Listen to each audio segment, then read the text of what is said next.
CM Mamata Banerjee ने SIR का form नहीं भरा है। उन्होंने कहा, मुझे अपनी नागरिकता साबित करने की जरूरत नहीं है। ममता बनर्जी ने कहा इससे तो जमीन में नाक रगड़ना बेहतर होगा। ममता बनर्जी ने कहा ये। ममता बनर्जी ने अमित शाह पर प्रहार किया। बड़ी खबर ये निकलकर सामने आ रही है। बंगाल में अगले साल होने वाले विधानसभा चुनाव से पहले मतदाता सूची के विशेष पुनर्निरीक्षण को लेकर बंगाल की राजनीति अपने चरम पर है।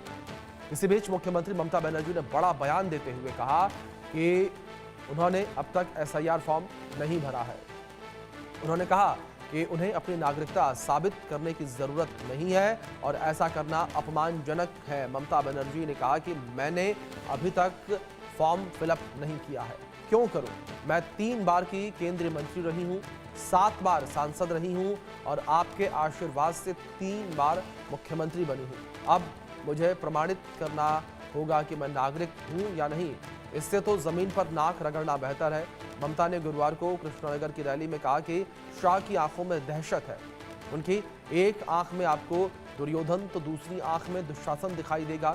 ममता ने महिलाओं से भी कहा कि अगर आपके नाम काटे गए तो आपके पास किचन में बर्तन है, इनसे लड़िए, अपने नाम को लिस्ट से कटने मत देना।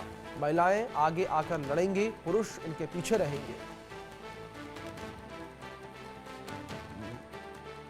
ममता बनर्जी का बड़ा बयान ये निकलकर सामने आया है और हमारे सहयोगी रैनिक दत्ता हमारे साथ कोलकाता से लाइव जुड़े हैं। उनका रुख करेंगे इन्फॉर्मेशन के लिए।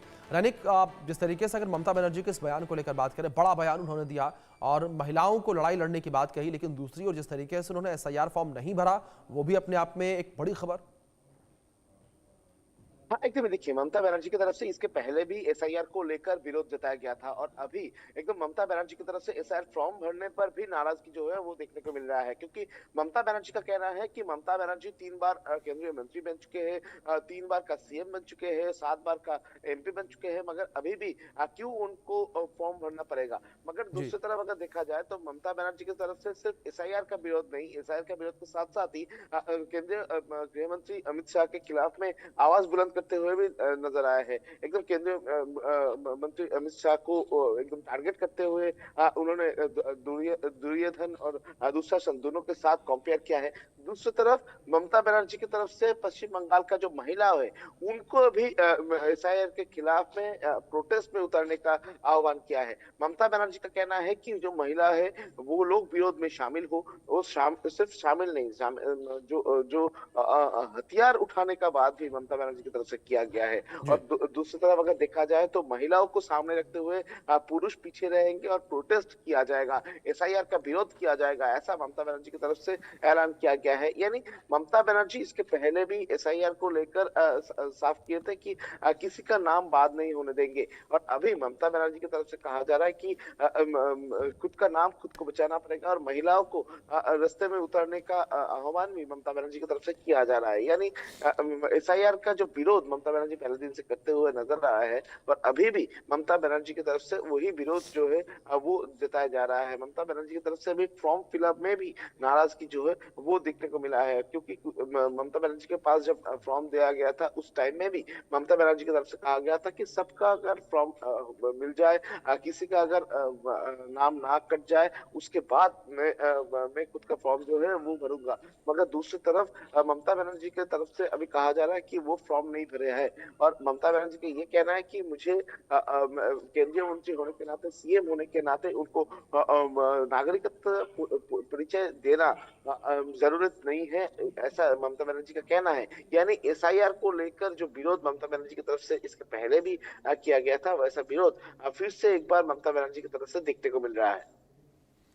बिल्कुल, जाहिर तौर पर है। नहीं, दूसरी ओर अगर बात यहाँ पर हम भारतीय जनता पार्टी को लेकर करें तो वो किस तरीके से हमलावर नजर आ रही है, क्योंकि ममता बनर्जी ने क्लियरली कह दिया कि वो एसआईआर फॉर्म नहीं भरेंगे और ऐसे में अगर नियमों को लेकर बात करें रैनिक, तो अगर एसआईआर फॉर्म नहीं भरती हैं ममता बनर्जी तो वोटर लिस्ट से उनका नाम कट सकता है।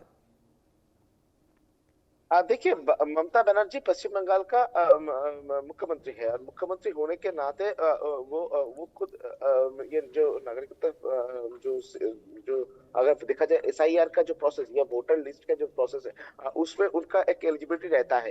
दूसरी तरफ भाजपा की तरफ से भी एक ही दावा किया जा रहा है कि ममता बनर्जी ये जो कर रहा है, इस तरीके का जो बयान दे रहा है, एसआईआर फॉर्म फिलअप ना करना, ये ममता बनर्जी का एक स्ट्रेटेजी है 2024 साल में इलेक्शन में एक आई वॉश की तरह काम करेगा, ऐसा बीजेपी की तरफ से दावा किया जा रहा है। तो फिलहाल देखना पड़ेगा कि एसआईआर फॉर्म ममता बनर्जी ने नहीं भरा है, तो नहीं भरने पर ममता बनर्जी के खिलाफ में कोई एक्शन होता है कि नहीं, कोई इलेक्शन कमीशन की तरफ से कोई नोटिस जाता है कि नहीं, क्या क्या जी अगला पड़ाव होगा, ये भी देखने लायक चीज है। बिल्कुल, जाहिर तौर पर अनेक अब देखने वाली बात यहाँ पर यही होगी किस तरीके से विवाद बढ़ता हुआ नजर आता है। बहुत शुक्रिया फिलहाल जुड़ने के लिए और जानकारियों के लिए।